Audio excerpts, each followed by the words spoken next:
Disclaimer. The content presented in this program is entirely satire, and the mainstream media always tells the truth.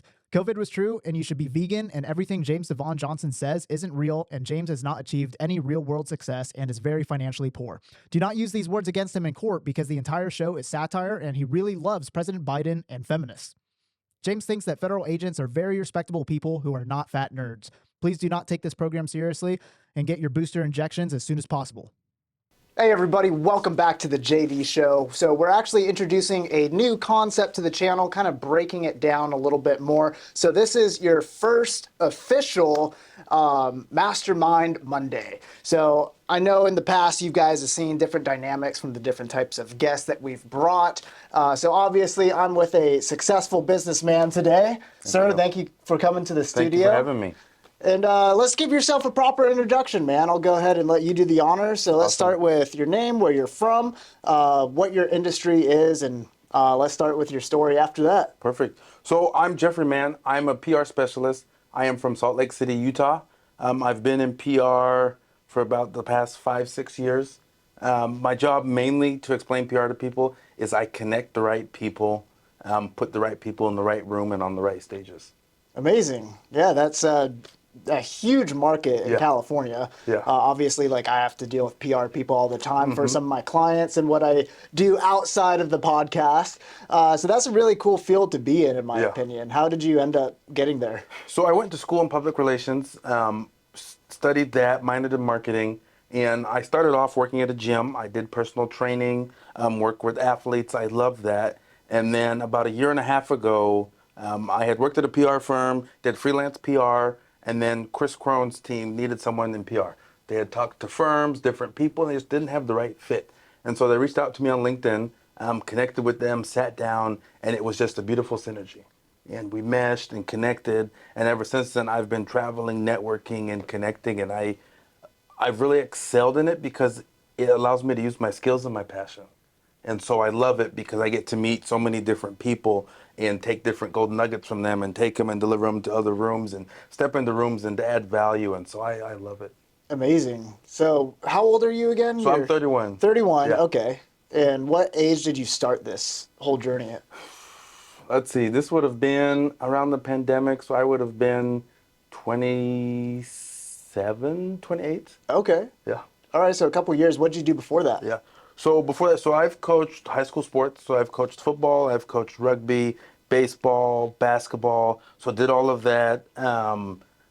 Worked at a gym, did personal training, loved doing that. And so actually what happened was during the pandemic, I was working at a PR firm and they sent everybody home. And we were working from home, didn't get to see our coworkers. And I'm like, this is something I feel like I could do on my own. And so I branched out on my own, signed some clients, worked with them one-on-one.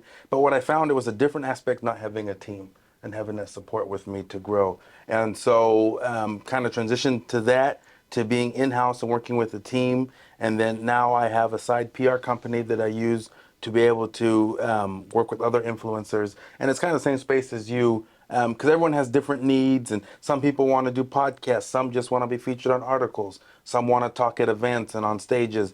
And so it's finding the right fit for the right influencer. That makes sense. So you mentioned not having a team at the beginning, but then eventually finding yourself part of a team. Yeah. Did you develop that team or did you fall into someone's circle? So I fell into someone's circle. So I've worked with several marketing teams.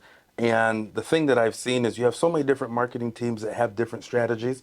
And so I fell into one, and they were really good at what they did. Their focus was webinars. That was their big thing. We're going to do webinars. We're going to generate revenue. But they didn't touch any of the other aspects of marketing.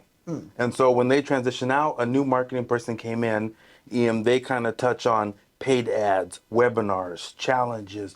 They do everything. And what I love is they take what I do in PR and they look at how can marketing work hand in hand with this and how can we apply it to the business. And so for me, it's been able to see, marketing people who are good in a specific area, but then how do you mesh marketing and PR? Because one thing, and you've probably seen this, is PR is a long-term ROI. Marketing can be overnight. You can do a webinar, you can make a ton of money.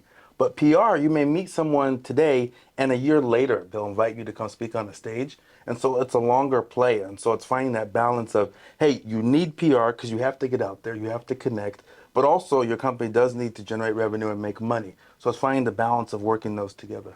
That's amazing. So, wow, so many different components seem to go along with that whole concept. So, what do you specifically focus on with your company? So my big thing is articles. So reaching out to publications to get different stories published. What's newsworthy? What are we doing that people would be interested in and they want to learn? But also, what don't they know about my clients? What can I tell about my clients that will stick out to people and get their names places? The other thing is I'll go out and I'll do connect with people about podcasts, and I'll go out to events and be like, is this the right stage? Because you can put people on different stages, but it may not be the right fit. It may not be the right crowd. And so I don't want to waste people's times. So I'll go out and I'll vet them and see, okay, can we connect here? Can we add value to this event?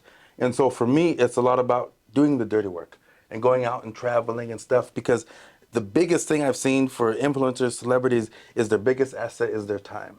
And so I want to honor that and respect their time, and to not waste that. I go out and I'll travel and I'll go see things and talk to people. Because the other aspect that we've learned since the pandemic is we could do virtual. So it's also finding is, do we need the in-person touch, or is this something that can be done virtual? So it's quicker, there's no travel time. And so that's really where I focus, is being the hands-on and in the room. Yeah, that makes a lot of sense. So you mentioned like stage speaking events. Is that kind of like a prime area of focus for you and your clients, is to get them up on stage and speak? So initially, I would say yes. That was the big thing. Speak on stages, connect. But then what we're starting to see is this new age of social media and podcasts, that stages are going virtual. And so for me, it's like, okay, we could go speak in an event, and let's say there's 500 people. We can connect to those people. But if we do a podcast, I can now reach 1,000 people in that same time, in that same space. But also, it's now evergreen and it's there forever. Versus an event, you have one weekend, and if someone missed it, they miss out on the opportunity. Right. No, that's amazing how podcasts can actually reach so many people, Yeah. and it's so random too. Like I had one clip in the beginning stages of this podcast, like within the first couple weeks of launching, we were getting like a few hundred views here and there, and then all of a sudden one video popped off. It was like over 200,000 views. Yeah. And I'm like, whoa, Yeah. damn, that just happened out of nowhere. So we got a viral clip, and eventually, posting more and more content now. People in the area specifically, because we're pushing meta ads, right? So I actually do get recognized in my own area out here now, and all I do is sit in front of a camera and talk with cool Yeah. people like yourself, having conversations. And a lot of people who come on here as guests, they do a lot of other podcasts too, right? They're getting their own name, their own brand out there. Yeah. So it's really cool to see how from that concept alone, you can end up reaching millions of people. Yeah. Yeah. And the other cool thing I've seen is, and I love what you do with your podcast and your show, because I've seen some people who they want to start a podcast, but they run out of steam. They do 3, 4, 5, 6 episodes, and they're like, "Oh, I didn't realize it was this much work." Oh, yeah, it's a lot of work. And then they stop doing it, and I'm like, keep adding value, because there's so many different people in this world that have so many different tips and ideas that we can learn. And so that's what I love about it, is you can bring someone who you may never think is a fit, but they come and they open up and they share a story, and you're like, wow, let me take something from that, let me apply it to my business. Right. And it's for me, it's exciting, and I've loved, not only just watching podcasts, but also jumping on them, because it gives me a chance to just network and connect and have authentic conversations. Yeah, I think that's actually one of the best things about starting your own podcast, especially once you do get a bit of an audience. And if you really invest into your setup that you got, right? Yeah. Like you're running cameras that can shoot 4K, you're posting high quality content, and then you have reach, you're going to have people who would want to come sit and talk with you who otherwise would never even know you exist. Yes, exactly. And I've experienced that myself. I've talked to all kinds of crazy people, from some of the top paid earners on OnlyFans, like these famous porn stars basically, to very successful business owners, billionaires, you name it. I've Yeah. talked to them. We've had them on the show. We still got a backlog of guests, like I think over 50 guests that we haven't released yet. So it's been an amazing process so far. But like you said, most people don't really appreciate the work that goes into a podcast, because once you get into it, you realize like, wow, it costs a significant amount of money Yep. to run, a significant amount of time and energy. And ever since I started with this podcast, I've only recently started to see a return of investment, Yeah. right? So baby change from the podcast. I'm Yeah. still like having to fund this through my other businesses.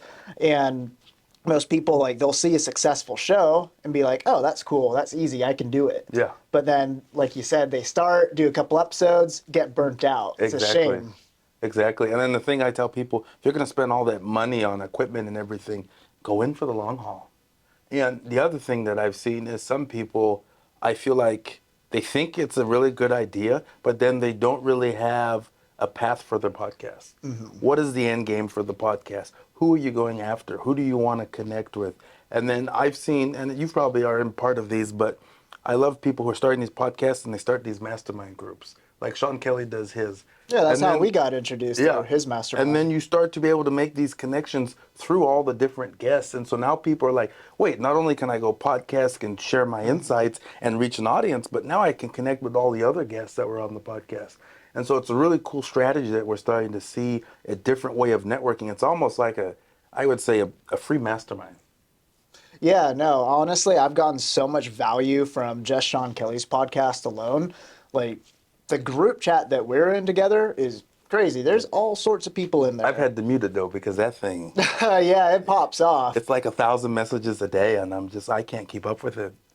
Yeah, but if you do like reach out to some of the people in there, there's a lot of people who are willing to like do a mutual they'll collab, respond in a help out, heartbeat. which is really awesome. And I'm in like 20 some different WhatsApp group chats from like different masterminds, like different paid courses that I've gone to.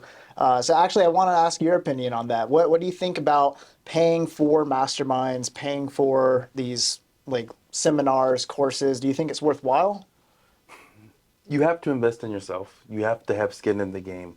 So many people in our industry, they want free stuff. And what people don't realize is the people you're trying to learn from had to pay to get there. People that we hire to be coaches have their own coaches. They have their own mentors. That's true. And so Yeah. it's for me it's steps, and it's understanding, okay, why do I get a shortcut when they had to take the long road? Take the same journey as them, go through the struggles, invest in yourself, and it is going to hurt. It's not cheap. But the return on your investment can be seen if you put the work in. And so I'm a big believer. I hadn't attended a bunch, and last year I went to 4 or 5. And the crazy thing for me was I never walked in the room. I was out in the hallway talking, connecting, networking with people. Hey, let's go to dinner tonight. And it showed me, okay, this is an amazing opportunity to meet people you wouldn't regularly meet. But also, for you to DM someone versus meeting them at a mastermind, they're way more willing to sit down because they're like, oh, wait, you also invested in yourself and you put skin in the game. Let me Yeah. talk to See, you. others recognize that. Yeah. Like, oh, you paid 10 grand to show up to this 2-day seminar. Like, okay, well, clearly you're successful enough to be able to afford 10 grand just to be here. Yeah. So that kind of like puts you at the same level to others who are going to be attending, which I Exactly. found personally to be so worthwhile. And most people are so utterly afraid to invest in themselves, invest in their business. And that's why people stay at the bottom, because Yeah. at the end of the day, they're cowards. I always talk about this subject in particular on this show. There's so much cowardice in the world today. If you could simply show some bravery and not be a coward, take a little bit of your money that you've earned, instead of throwing it into the bank, invest it in expanding your network. Yeah. Invest it into yourself, and you'll see those returns of investment. Yeah. Might take a little bit, but down the road, especially if you're trying to become big, it's so well worth it. And the cool thing is there's lower price masterminds and coaching groups you could do, and you can work yourself up. You don't have to jump into the biggest, most expensive one. I always tell people, find someone that you really click with and connect. Jump into them, and as you evolve and you start to make money and hey, this works, step up to the next one and the next one and the next one. And so like I hired a coach a month or so ago, and it's an investment, but the people I connect with daily, we have an accountability group every morning, everyone texts. We have a call once a week. We have some events coming up where we're getting together, and it's just an amazing group. I run into people at the gym that are part of the group. No way. And, we recognize each other. We talk. Hey, if you need anything, let's do this. Let's go here. And for me, I've always been scared. I'll be honest. I've always been scared to do it because I'm like, is it worth the money? And as soon as I pulled the trigger, it was kind of like this weight off my shoulders. I'm like, okay, I'm all in. Let's go. And so dove all in, started learning book recommendations, audio book recommendations. I mean, it's a wealth of knowledge that I was missing that I don't know if I would have found if I didn't take the risk. Yeah, no, big facts. So speaking of coaching, I'm curious. Do you know who Michael Sartain is? Yeah. Yeah, so very, very popular dude. I think he either just recently popped up on Sean Kelly's podcast or maybe he's scheduled to go. But him in particular, because everyone knows him as the successful guru that he is in his industry, like out there in Vegas with all the models, bikini girls and stuff, right? Selling these really cool online programs. Plus, like he runs a really successful podcast himself, right? Yeah. That guy is, most people consider him like he's made it in the coaching field, Yeah. right? Like he has a bunch of other businesses built off of that, like the podcast, right? And most people don't know is he had a coach. I met his coach. Crazy. He had a coach, and he's like, worth millions of dollars because of what he did. Yeah. And he still has that same coach, which is really cool. And most people kind of have like this ego thing. Like it's hard for them to get over their own sense of ego to go ahead and obtain a coach. And even you yourself, who is already successful, obviously you're still growing, you're building your own self-image online. You have a coach, you have a group, you have a network, and it seems to be working out. Yeah, and the cool thing for me is, so my coach, one of his mentors was Ed Millett. And so like when my coach does a speaking event, Ed will come and speak. Ed will jump on the call. I mean, it's amazing to see that relationship that they have even to today.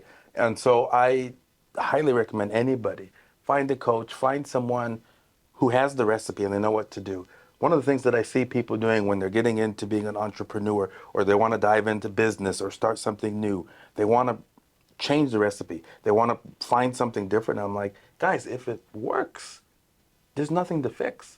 Follow the recipe, find someone who has it, and do it. And that's how you'll reach your goals. That's how you'll get there. And that's the cool thing is all of the stuff I do in my life and my hobbies, I try to find people that, okay, they know what they're doing. They've gone down that path. Let me just copy them. Let me just learn from them. Let me be a fly on the wall and just soak it in. And then I have the steps and the recipe and what I need to do to obtain it. Right. No, that's utter facts right there. You can't argue with that logic. So for yourself, if someone who was new into the entrepreneurial world, like some guy, he has a 9-to-5 job, he's trying to start his own business, what would be some recommendations you would tell that person to start with? So number one, find something you're passionate about. Because if you're working 9 to 5 and you want to start a separate business, if you don't like it, you're not going to put the work into it. You're not going to spend the time. You're not going to give all your effort into it. So find something you're passionate about. Number two, once you find that, find someone who's doing the same thing and go talk to them. Go reach out. Hey, I'm trying to get away from my 9 to 5. What tips, what advice do you have? What steps should I take to start this? Get that. And then number three, go all in. You can't 20%, I'm thinking about starting a business. Let me try this. And then next week, I'll get back to it in a week or two. You've got to go all in and give it everything you have. And if you fail, that's okay. Now you've learned something. And now you know if you want to start another business, you know what not to do. Yeah, that's another good point, actually. A lot of people are so concerned about failing that they never even attempt to start in the first place. And I myself, like, I'm not even 30 years old yet, but I've lived like 2 decades of life. I spent nearly 10 years in the Marine Corps, special operations as a force reconnaissance Marine. I got my ass kicked like every single week of my military career, and then moving on into entrepreneurship. Like I started while I was still active duty too, and I still got my ass kicked every single day, pretty much, more so than the military. Ironically, in business, it's cutthroat. And I've started companies that have grown to success and then utterly failed and dumped. And then I moved on to the next thing, and same thing, like made a bunch of money, dumped, failed, right? My whole life has been failures. But the thing is, I'm not a quitter. Yeah. Which I think that is the number one attribute a person can have, that is going to indicate they could be successful in Yeah. life. Is if you don't quit, eventually you will be successful. Now, obviously, you do have to have a little bit of intelligence, right? I've seen some dumb other, who weren't quitters and like barely make it through the ropes in Yeah. the military, right? But at the end of the day, most people are quitters, Yeah. right? So if you could simply not be a quitter, then you already have a significant edge in this huge competition that we're in, and the whole world's trying to make money, right? Oh, yeah. And Oh, yeah. it's competitive against everybody. Mm-hmm. And most people, if you keep that in mind, most people are quitters, and you cannot quit yourself. Yeah. Chances are you will succeed. And even still today, for me, like, yeah, I've had all these failures. Like, just to become a recon Marine, I failed multiple times in the school, but I never quit. Just kept going back. Yeah. Eventually, I earned the title. Eventually, I got to do my thing in the Fleet Marine Force, which is really cool. And then same thing in business too. Many businesses have failed, but right now I have a couple of very successful businesses. And hopefully this podcast, well, I know this podcast is going to be extremely successful in a year's time. We're only, 6 months into it, and it's blown up on Instagram. So Yeah. not too bad, right? Yeah. So let me ask you a question about this journey of starting this podcast. What was your biggest fear going into starting this podcast? See, biggest fear. See, that's a good question. I didn't really have any fears once I hit full send, because I knew just from my life experience that if I go all in on something, it's going to work out. Yeah. Right. So I had that in mind. Like I took initially like 30 grand, and I was like, all right, this is my budget for the podcast, and I'm going to spend every single dime to get it set up. So buy all kinds of equipment, the extra space within my office, the editing costs money, Yeah. right? Like, memory card, Yeah. all these little things add up, right? So now I'm like closer to 50 grand deep into the whole project. But I know as long as I'm consistent and I maintain that discipline that I've established for myself from early on in adulthood, then I'm going to see a return on investment. And I Yeah. already have started to see a small return. Yeah. It's only going to increase from there. Yeah, and you could lock in one business deal that would ROI your entire investment. Like it's just the one person, it's the right synergy, you find the JV and it works, and it's like, oh wow, okay, we made our money back, now what do we do next, and how do we grow this podcast? And that's the cool thing for me, is just to see when people connect and entrepreneurs get together, I feel like there's always some type of JV or an affiliate, they find some type of way to mesh and do business together. Right, absolutely. And going back to that Sean Kelly mastermind chat that we're in, when I started this whole podcast, you know who I reached out to? I reached out to Sean Kelly, reached out to like Jeff Fargo. He has his own show. There are a few other people who have smaller podcasts who have like gone through the process of Yeah. starting it up from scratch, getting a space, like developing a concept to talk about, right? Getting guests, that's a whole nother thing. And getting the right guests Yes, getting the right guests. that work. So here's a question I have for you. And in your space, and this is one of the things that I've dealt with, it's been one of the hardest things for me, is how do you make sure you connect with the right people and remove the wrong people? Because like even this morning, I had some guy DM me, yo, we can help you get, published here. And you have these people that will reach out and they're like, hey, pay me X amount and we'll give you the world. And it's like, can you really? Is that true? And I will tell some people, I'll be like, look, you deliver it and then I'll pay you. You never hear anything back from them. And, I'm like, listen, I don't want you to work for free, but there's all these people day and night that hit you up that they want X amount of money and they promise all sorts of things. And I'm like, can you really deliver? How do you find that balance of finding the people that can deliver and the people who are like, this person's a fraud? Yeah, that's actually a really good question. I'm going to bounce that one back to you because I was planning on asking you that. Okay. But we'll go ahead and give my perspective first since you beat me to it. So everybody, when you're an entrepreneur, everybody like who can reach out to you on social media, it'll be thousands of people. Yeah. Like my inbox is fucking crazy. Yeah. My main social media manager, Jenna, she's like overwhelmed with all the messages she has to deal with, you know? And it's mostly people trying to sell a product or service to benefit the business, right? Exactly. Now you have to, if you already have a lot of money, it's much easier to start a business, right? But for me, like when it came to the podcast, I had to be smart with my money. Yeah.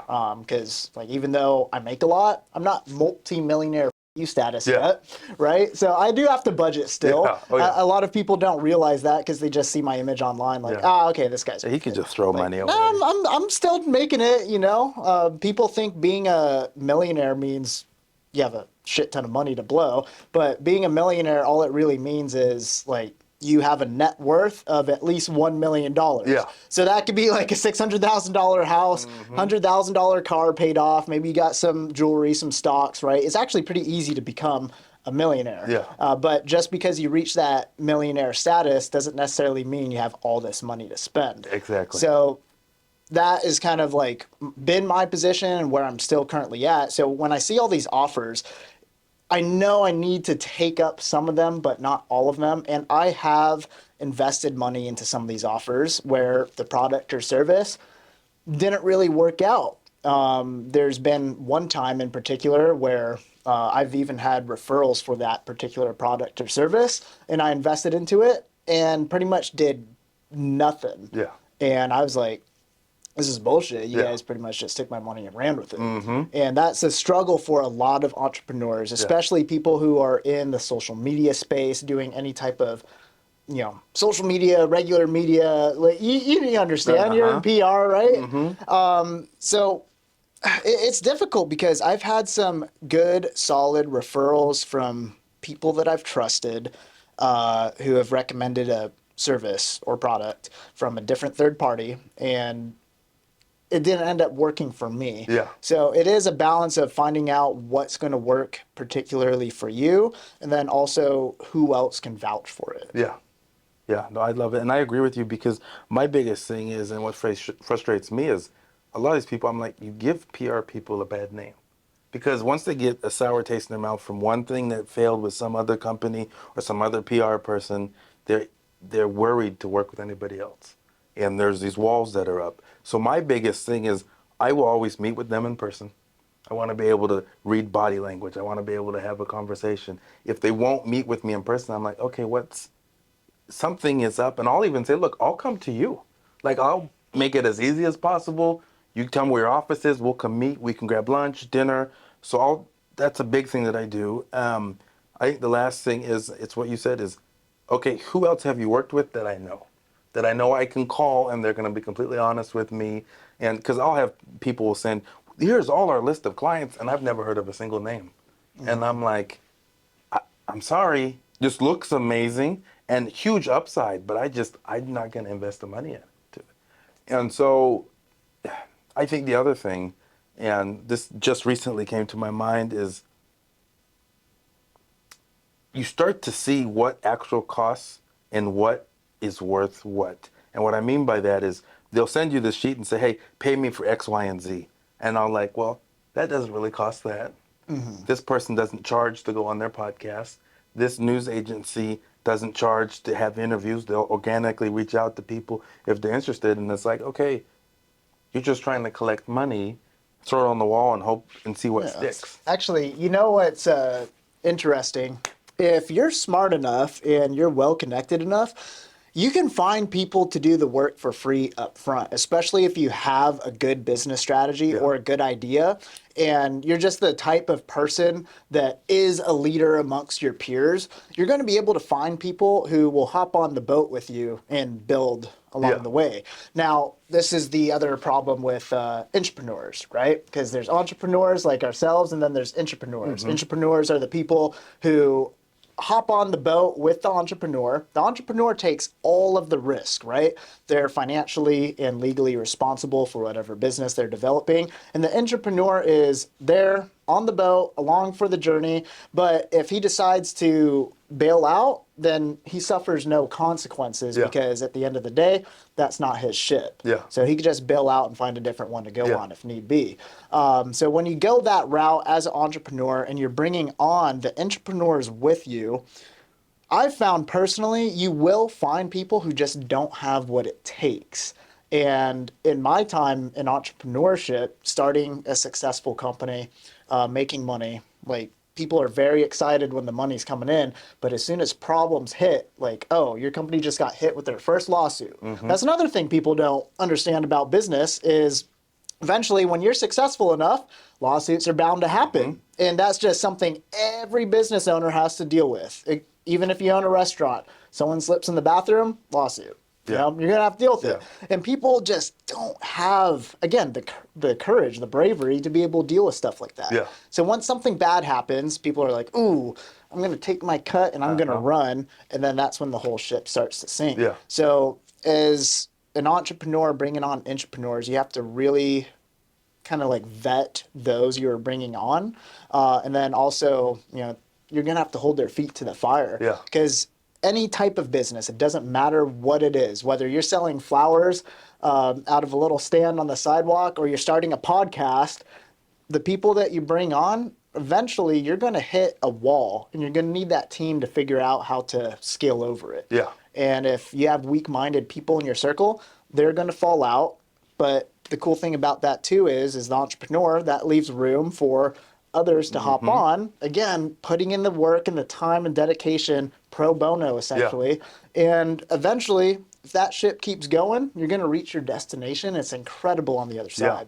Well, and I did the same strategy. I had, with my social media, I had editors I had hired, and they got a flat rate, and they did the editing, and they went home, and nothing changed. And I started thinking, I said, okay, wait a second. I'm going to pay you a small fee, and I'm going to put a bonus structure depending on how videos perform. Because now I know that you're going to work your creative genius. You're going to put all you can and your compassion into this because you can make some good money if these videos hit.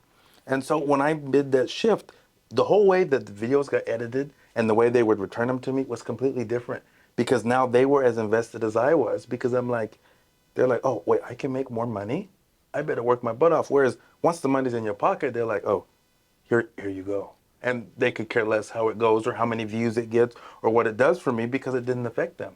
And so I even just watched the video yesterday. Andy Elliott talked about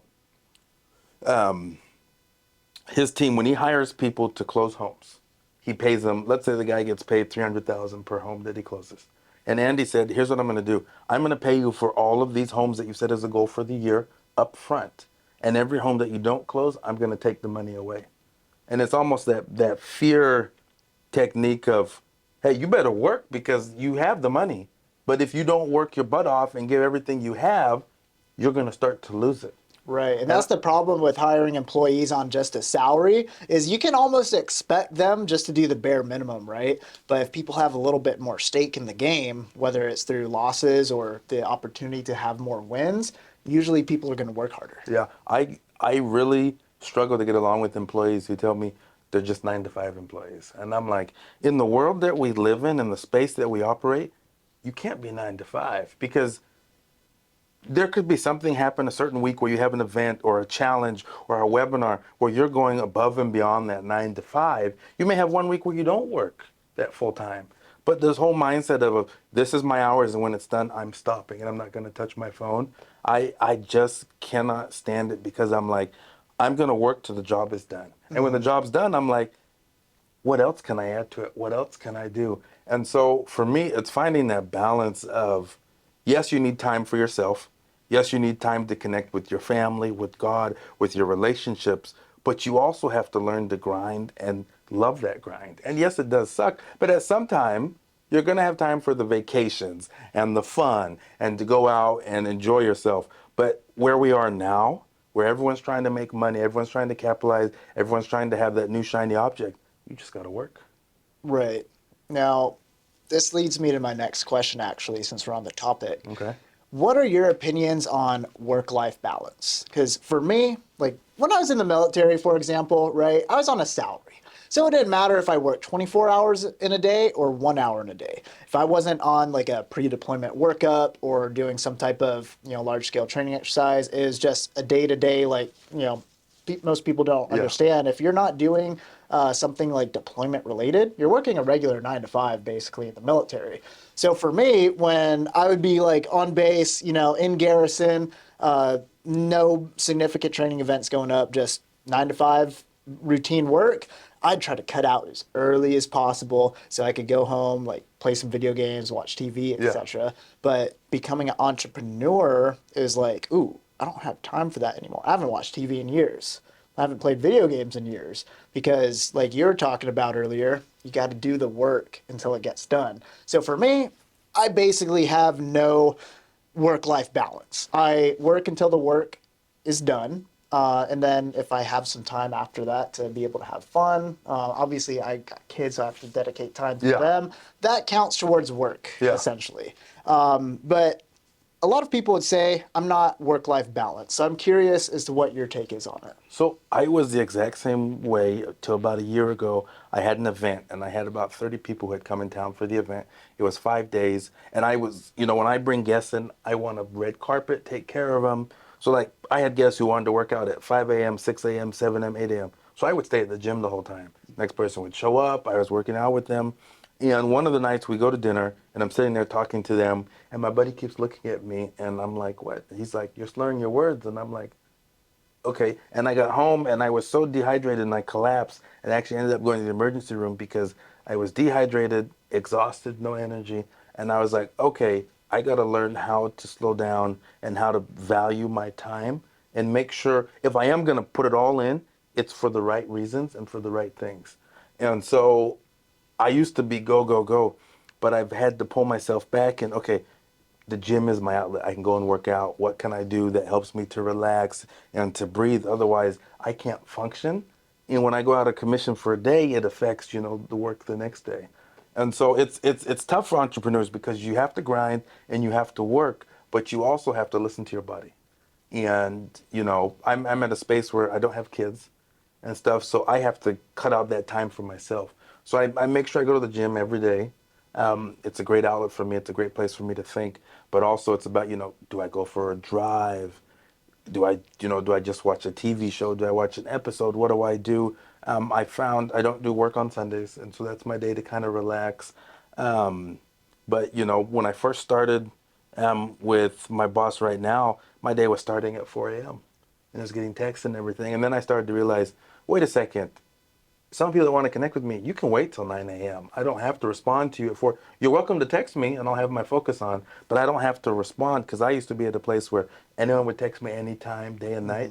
I send a text back. I was there too, and it's taxing. And again, I think every successful person out there has a different strategy, different story of how they obtain that success, right? You have your own story, I have my own story. So I kind of went on the David Goggins route for a little while thinking, okay, I could be a superhero too, right?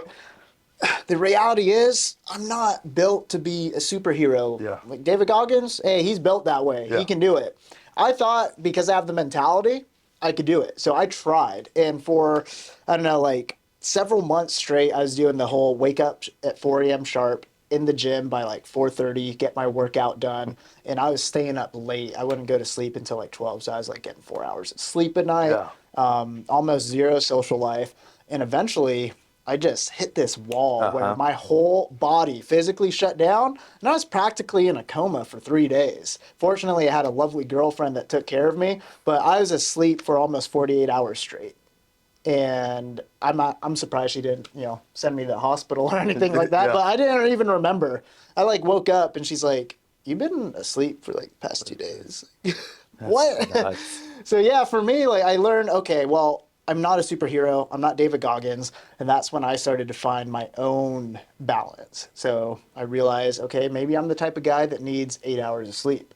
So then I'd start to prioritize sleep, whether that is, sleeping in a little bit later if I have a late night or going to bed earlier, depending on my day. Yeah. So it's really interesting to hear your perspective too, because again, it looks like you're in really good shape. You obviously prioritize the gym. And then there's some people, like my boy, shout out to Harry Paul Davis. He's on the show, 22 years old, worth hundreds of millions of dollars. And he basically hid himself away in his apartment in London for a year and a half. to build his business. So he had zero balance whatsoever, but it cost him physical and mental health. Yeah. He told me, like, when people saw him, he was unrecognizable, like completely pale, skinny, was eating ramen noodles, working 24/7. So it is interesting to hear other people's perspectives because, again, we're all built differently. At the end of the day, we're human, right? Yeah. Well, and it's understanding. Like I have a group of friends, and we tried for a few weeks. We were playing basketball 5 days a week, and people started to get injured. We were beat up, and I was like, guys, you have to realize NBA players, the amount of money they spend on their bodies for recovery and everything, we're not them. So unless you're going to invest that much into your body to take care of it and do all the recovery, we got to scale it back and be smart because we have regular jobs we have to get to. A lot of you have kids that you have to take care of. And so it's understanding where are you in your life and what are you trying to achieve and what are the things that you need to help you to function. And then when you find those, like I have a life coach that I hired. I have a human behavior specialist I work with, a spiritual coach. All of these things, they're an investment, but they help me be the best person possible. And when I need something, I know I can reach out to one of them when I have that need, and it helps me to continue to go. That's amazing. So, how do you find like a good circle that you can trust? I feel like that's a thing a lot of people struggle to find is getting that team and developing your inner circle of people that actually show up and people you can trust. How do you do that? So I went through, and you've probably seen this activity where you write down in a week all the people that you've talked to, whether it's text, phone calls, DMs, tweets, whatever it is. You write it all down, and then on this side, you write what are your goals. And then you number your goals, and then you put a number next to all those names that you talked to. And then you look and you're like, wow, I talked to this person 3 times this week, and they're not helping me hit any of my goals. And so that's maybe someone you need to remove. You look at someone who's like, wait, this person helps me check off all my goals. I need to spend a little more time around them, spend more time with them. And so for me, it's building that support group and being willing to say, hey, look, you're a great friend. I get along with you. It's not personal, but you're not helping me get to where I am. You're actually pulling me down. I'm going to remove myself a little bit. If you need anything, call me. I'll still help you. I'll be there. But, I'm not going to reach out and be like, yo, let's go hang out. Let's go grab a drink. You're not the right person. And those that I could latch on to, and I'm like, this person helps me, they inspire me, but also this person is comfortable enough to call me out. If they see me slipping or being lazy or making a mistake, they're willing to tell me, hey, Jeff, don't do that. Come back. That's a dumb idea. And so for me, it's been a journey of building and finding the right people. Nick Saban, who was the coach at Alabama, always says, you got to get the right people on the bus and the wrong people off the bus. And I think that's so crucial in our lives is that if you have those wrong people, they're going to do nothing but pull you down. And for a lot of people, it's hard because you don't want to give up some of the friends that you have. But it's a necessary pain to have to sacrifice a good relationship for a great future that you could have. 100%. And speaking of losing people along the way, I feel like every successful person in life, regardless if they're an entrepreneur or they've climbed their way up the corporate ladder, you eventually find yourself in a position where you do have to either temporarily or permanently let go of friends and family. Yeah. How have you dealt with that yourself? It's for me it's having tough conversations and understanding that some of my relationships are for a season and some of my relationships are only for certain activities. So I have buddies, if we go work out, that's fine, but that's where it ends. If we go play basketball, that's where it ends. I have my other buddies who I know, if hey, I have this dinner where we're connecting and networking, I could call this buddy and he'll be perfect to come. He's also good to play basketball with. And so it's having the courage to have those conversations and to tell people, hey, here's where I see where our relationship's at. But it's also understanding that I need to have the courage to go talk to someone because I want to get to know that person and I know they can help me and I want to learn from them. But sometimes we find ourselves in the room and we just sit in the corner and we're not willing to go, just start a conversation. Just go introduce yourself, be confident, walk into a room and ask yourself, how can I add value to this room? And one of the biggest lessons I've learned in business is if I can give more than I take, I connect to people a whole different level. So many people come into a mastermind or a chat or whatever it is, and they just want to take. But if you step in or you enter and you're like, how can I give? How can I serve these people? you will have way better relationships. Yeah, that's a really great point that you brought up, actually. And that's something that I've recognized from the very beginning of this whole process is if you give that type of energy out to where you're not looking to receive anything and you're only looking to give, that same energy finds you back. Yeah. So there's a lot of people out there. I've known some people like this who show up to these networking events. Like every place they go, they're looking, where can I take? Where can I Yeah. take? Here's Right? my business card, everybody. And Yeah. Not even bothering to build a personal connection or whatsoever. Yeah. And they'll even like safeguard their own connection, safeguard whatever it is, like, that could be an asset to somebody else. And those people don't get very far. Yeah. The people who get the farthest in life are the ones who give. Like Sean Kelly, for example, that man is all about hooking up others Yeah. within similar spaces. Like, oh, your PR. I know the guy who's in the same space too. Let me give you his number. Maybe you guys can collab. Exactly.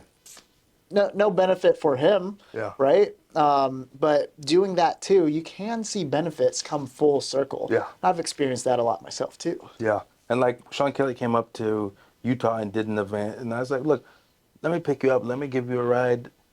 Don't pay my gas. You don't know anything, but let me just serve you and help you because he's new to the space, but I live there and I know it. And I'm like, let me make your job easier because I mean, just adding people to that group chat alone should change your life with the people that you can connect because you get access to numbers that you would never get before if it wasn't for that. And for me, that's been special. I think one of the biggest things people can learn is that people can feel when you're transactional. They know, wait a second, you only want a podcast with me so you can promote yourself or promote a product. And the whole episode, you're just trying to sell and go back to the selling point. And I'm like, people can feel it, they can read it, and they don't like it. They tune out.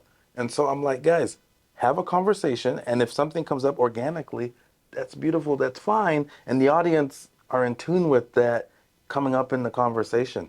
And so I've had to remove myself from anyone that is like over transactional or over. I mean, I was at a dinner and a guy sits down next to me. He's like, so how much money does your boss make? And I'm like, okay, you don't know my name. You don't know what I do or who I am. That was his first interaction with me. And I could just tell the whole time he was like, I have this thing I want to sell. And this is what it is. And so for me, it's like, I actually texted some people and I'm like, this guy cannot sit next to me. I need to move away from him. Because Yeah. I'm like, it just ruins the whole night. But when you sit at the table and you just have conversations and how's your kids and you get to know each other and everything, you form these relationships that I know, hey, I need someone in paid ads. Hey, Wojo, let me connect you with, because you had those conversations and you trust that this is your go-to for this. This is your go-to for marketing. And so I think people just need to understand that there's a time and a season. Business will come. It will always come. You don't need to rush it. You don't need to push it or force it down someone's throat. Let it come up organically and see the magic that creates. That's some amazing advice right there.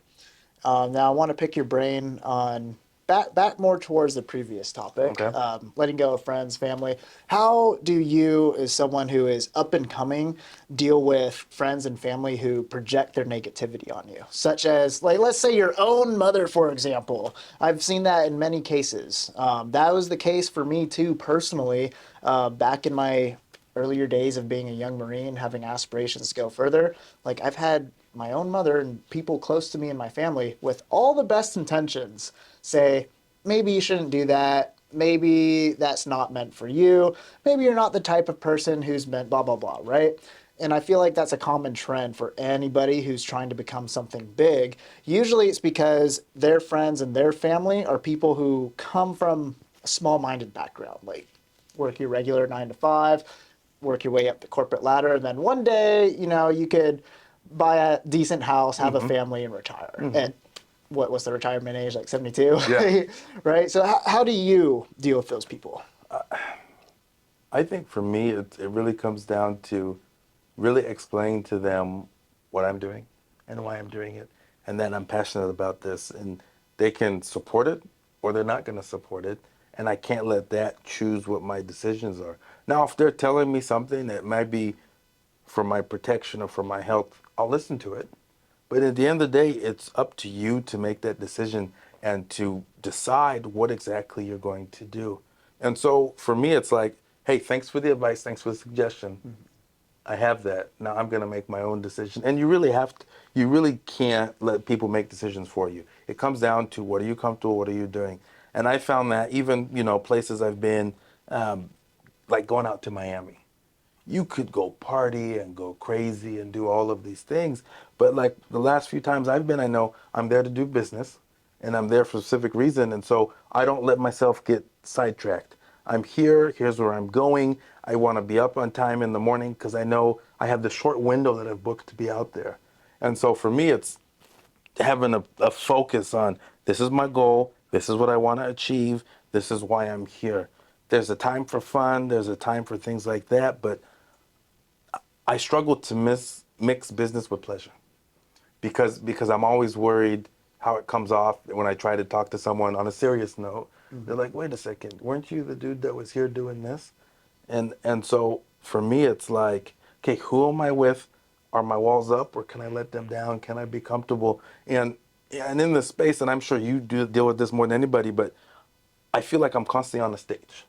That, regardless how bad you could be feeling, you have to smile and you have to shake people's hands, especially if they recognize you, and you have to be this persona that they're seeing. And what they don't realize is you meet them at a restaurant, they want to talk to you, you're now still on a stage. That dinner, you're not relaxing, you're not having, it's not like a dinner with just your friends and your family. You're on this constant platform there to have that persona, and it wears you down completely. But it's like I was at the grocery store the other day, and a girl was like, hey, I saw one of your videos. And I said, oh, thank you. I love the support and everything. But the whole time at the grocery store, I'm like, okay, I got to be on a stage now because here's someone who watches my content. If they point out to other people or they see something or they capture something. And so it's a difficult balance because my first few months of traveling last year, when I traveled places, I would stay with like friends or stay with people that I knew.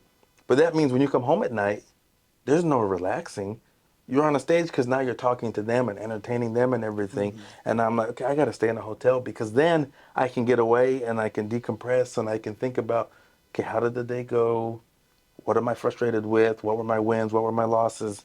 And so I've had to learn to separate those two because it's nice to stay with people. But what they don't realize is you just want some alone time sometimes after a long day. And I'm sure for you, after, a day of filming and talking and meeting with different guests, it's like, I do not want to go to dinner and have to talk to 10 other people. Yeah. I just want Even some though me I time. do, it's exhausting, like you said. Man, it is a mental drain.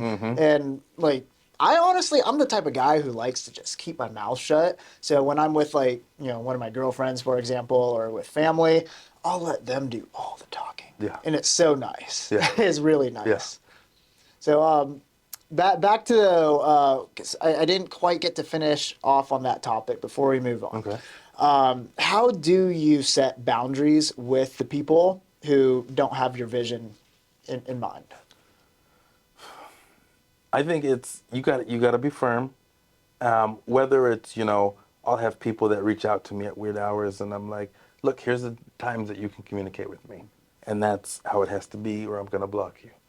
It's also understanding, hey, this is something that doesn't concern you. I love you. We have this relationship, but I need you to stay in your lane. And people hate that phrase, "stay in your lane," but I think it's true because there's certain things that if you involve too many people and there's too many hands in the kitchen, it becomes a mess. And so, like, for people, I'm like, it's better that you don't know. So now you're not stressed and concerned about it. Let me deal with it. I can handle it. And so that's why for me, I have these different outlets that I've created because if I need to vent about something frustrating, I can talk to my human behavior specialist. If I need some time to think and to meditate, I have my spiritual coach that I can sit down and spend some time with. And so it's having the courage to tell people, stay in your lane. And number two would be, here's where our relationship will function and here's where it will live. And if they can't accept it, then it's not going to work. Yeah, that's some solid advice right there. Are you married? Do you have a significant other? Nope. Or? No? Nope, just the bachelor life. Yeah? Has it been that way? It's So I actually, a few months ago, I was dating someone pretty serious, and there was just some red flags, and it wasn't gonna work. And so I ended up ending it. And so I've just been going on dates. But the funny thing is, so I'm 31, and in the past 2 weeks, I've gone out with someone in their 50s, in their 20s, in their 40s. And it's so interesting. And that's the other thing that I think allows me to work the way I do is I don't have kids, and because I don't have girlfriend or wife at home, I can jump on a plane tomorrow and go and spend that time and work and not have to worry about anything. I remember the Rose Bowl this past year, me and some buddies drove down, and all three of us were dating someone, and we drove down on New Year's, and our entire car ride was talking to the girls. So we left them on New Year's. Yeah. And my buddy finds like, this is supposed to be a guy's trip, but at the same time, it's not like you can't just hang up. And so, there's a certain freedom, but there's also a time and a place, and I feel like, I'm at a place in my career now when I do find um, that right lady. I say lady because I'm too old to date girls, but the right lady. Yeah. I think I'm in a place now where I'm comfortable where she could travel with me and come and partake in whether it's networking, the masterminds, or a dinner. And if not, she can have a career and be successful and focus into that. And it's even the same conversation when I was dating this girl serious. We talked about doing a prenup, and the conversation I placed was it wasn't so much that you're going to steal my money one day. It's I want you to be empowered and understand that I want you to make as much money as you can possible, and that's your money. And so it's, and it goes back to that creating those boundaries and creating that relationship that certain way. And so for me, when the time comes, it will. I mean, my parents want grandkids. So, eventually it will happen, but Yeah, you do have to continue the legacy Yeah. and the bloodline eventually. Uh-huh. But yeah, that's a struggle that a lot of entrepreneurs, especially with male entrepreneurs, businessmen, they can't get over like whatever boundaries or walls that are put up by their significant other, whether they're married or have a girlfriend. Guys who are married, it's like almost worse. And I've been married, like I've had kids, and I had to push the reset button on my entire life after my divorce. Yeah. And that's something that could set a dude back incredibly, especially if he's trying to become big in business. And a lot of guys out there really struggle with dealing with their significant other, whether it's the wife, girlfriend, and their business too. And for me, I've been in that situation where I had to choose. It was like either I let go of my significant other, girlfriend at the time, or I let go of what I'm trying to do in life, in business. But for me, I recognized, well, if I sacrifice myself and my personal goals, I'm going to lose that chick eventually. Yeah. And this is a concept that a lot of men don't realize when they get into that position of, their significant others complaining too much about them not being around, not doing other things, not giving them enough attention. If they're trying to build an empire and she can't get on board with you and be that supportive partner, and you end up choosing her over your own self and your own goals, You're not happy. She's going to lose respect because you're caving in and you're setting yourself up for failure for the sake of a woman. Yeah. So I found myself in that situation where the woman that I was dating, like, is very serious about her. And I've never been the whole monogamous type of guy, right? But she almost made me want to be. And it is a really healthy relationship. She helped me so much in business with coming up on social media, being introduced to, other creators in the space. And then eventually it got to a toxic point, and it was like, ooh, I'm being held back a lot, and I couldn't leave the house without it being a problem. Yeah. So I had to make that hard choice to cut off that relationship and end it. And now I'm in a position, like you talked about that trip with your boys and they're all on the phones with their girls and stuff. That's nonsense that I don't have to worry about it anymore, which is so freeing, especially like being new into the podcasting industry. It's a lot of time and effort. So yeah, it's difficult for guys who are in relationships trying to be successful. But do you think guys should cut off a significant other if they put up that type of wall? I think it's finding a balance. I had a buddy, we went to an event for 2 days, and his wife didn't go with him. And, she wasn't really happy, but she also didn't want to go to the event. And so she didn't end up going. And then so that was Friday, Saturday, and then Sunday, event's over and everything, and we all went to go get breakfast. So I'm sitting at breakfast, I'm looking at him, I said, well, where's your wife? Oh, she's at home. I was like, why didn't you bring her? Oh, I don't know. And I'm like, look, you knew she wouldn't work to go to the business things, but this is just a breakfast that has nothing to do with anything. You could have brought her. And so for him, it was finding like, okay, wait, there are times that we can spend together, and there are times that it doesn't work to spend together. And for him, if he had found that balance, the relationship could work. Now, if she's like, you can't go to the event and you can't go to breakfast, he's got to make a decision on what he wants to do. And so if they can find a balance and work it, then I think there's a space where they could stay together. But I have buddies who are big into the door-to-door industry. And they go out for the summers, they knock, they make all this money. But then after they get older, they get married. And now as I've seen them start to get divorced, it's because they still want to go knock and make that money. And their wife is stuck at home all summer. And she doesn't like that. And I'm like, dog, either you need to take her with you, or you need to change your career, because it doesn't work for you to leave for an entire summer and now she's stuck here by herself. And so that's one of the things that has made me a little nervous, is I've had a bunch of friends who've been going through these divorces because they get so focused on, they're going out, they're making all this money, they neglect their wife, and then they try to come back and they try to be like, well, I just made all this money. And I'm like, she's not here for the money. It's because she wants to connect with you. And so for me, I think it's two things. If the relationship is unhealthy, either get work, or you got to separate, because it's not fair to either of you, especially if kids are stuck in the mix. It's not fair for the kids. Yeah, that just makes things more complicated. I got a buddy they had a kid, and he wanted to, and this was crazy. It wasn't business that took him away. He wanted to party and live the bachelor life. And he's like, why am I married? I want to go do this. Well, they're expecting another baby, and now so this mom is stuck with a baby on the way, another baby, and he doesn't. It's not that he wants to go make money; it's that he just wants to go and party and everything. And I'm like, why did you get married in the first place if this is what you wanted to do? Because she thought, here's this great guy who's going to start this business and work hard and everything. And so for me, I think within each relationship, it's understanding between the two of you of what are you both trying to achieve, what do you both want, and if you don't want the same thing, it's not going to work. Yeah, no, that's actually a solid piece of advice right there. Yeah, balance is everything in life, and sometimes, an individual's balance is going to look differently. But yeah, no, it's a shame seeing some people who could be very successful just cave into the demands of their woman and let go of their own personal goals. So speaking of personal goals, what is like something that's either exciting for you happening in the near future, or like what's your long term? So I'll start with long term. My long term goal, I set a goal years ago, is I wanted to impact 1 billion lives. And that's one of the reasons I've been pushing so much to grow on social media and connect with people, because I'm like, I can reach so many more people than trying to just do it in person. And so I started that on social media. And then in the short term, I'm actually getting ready to launch my own podcast. Okay. I've been interviewing I'll people go on your and show. everything. Come on the show.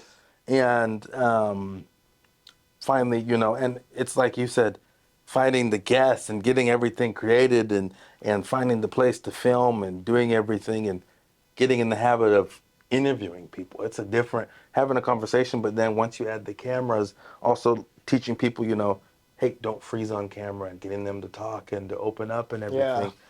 So that in the short term, that's kind of what I'm excited to launch and to get out there and to create, because I think my goal is to have all these unique people and these authentic conversations and show, the people that are behind the scenes, the people that are on the stages. I find myself meeting so many great people and learning so many gold nuggets. I'm like, why am I not sharing this with the world? Why are you guys not getting to experience what I get to daily? And so that's kind of the concept behind my podcast, is just let people see what I get to see every day. That's very cool. I 100% support that, bro. I want to see that podcast come out ASAP. Thank you. And you're going to be hosting in Utah? Yeah. Okay, Utah, or I'll fly to locations and do it's it like there. Salt Lake City? Yeah. Cool. Well, next time I'm out in Salt Lake, Come to Salt Lake. better have it up and running, Yes, because I'll be sir. swinging by, bro. Okay. That's awesome. Thank you. Where can the audience find you? So just on Instagram, Mann _. Feel free, shoot me a DM if you are interested in a networking event, a mastermind, the best podcast to go to. Shoot me a DM, ask me some questions, and I'll answer you. Awesome. Final question for you, since we're on the topic of podcasts.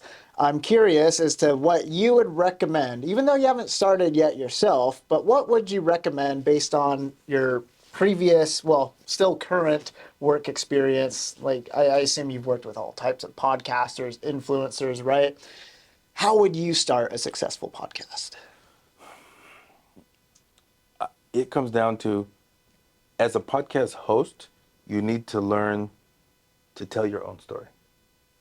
Until you can learn to tell and share your own story, it's hard for you to invite people to open up and to share those.